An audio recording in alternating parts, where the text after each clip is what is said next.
Πάμε.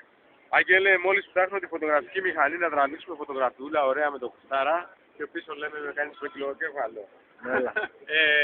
Μόλις έχουμε φάει τις πυρίδες μας και έχουμε πιει ωραία και είμαστε με τον αδελφό σου, τον extra large όπως περνάμε καταπληκτικά. Ο Θανάσης εδώ πέρα συμπληρώνει και τώρα μίλα Θανάση εσύ γιατί ασχολούμαι με την φώτο. Λοιπόν, είμαστε στην πλατεία Τζάμ, έξω από το εμπορικό της Επίχενκορ, δεν ξέρω αν το λέω καλά.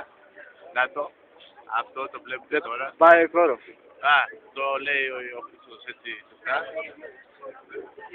Και στέλνουμε τους χαιρετισμούς και τα φιλιά μας στον Άγγελο και στον την Ελλάδα. Οι γυναίκες τι λένε εδώ? Οι γυναίκες είναι ζεστές, είναι αθλητικές, αυτό που μας αρέσει. Είναι καταπληκτικές. Είναι καταπληκτικές. Ψάχνουμε νύχια τον Αντώνη. Βεβαίως. Τι δεν θέλεις? Ο Θανάσης είναι αραβωνιασμένος. Όχι ψέματα. Απλά δεν είμαι σε ηλικία γάμου.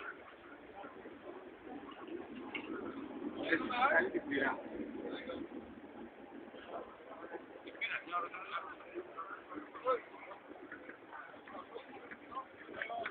Άμστερνταμ. Άμστερνταμ, Μαρίνα, δεν πήγαμε.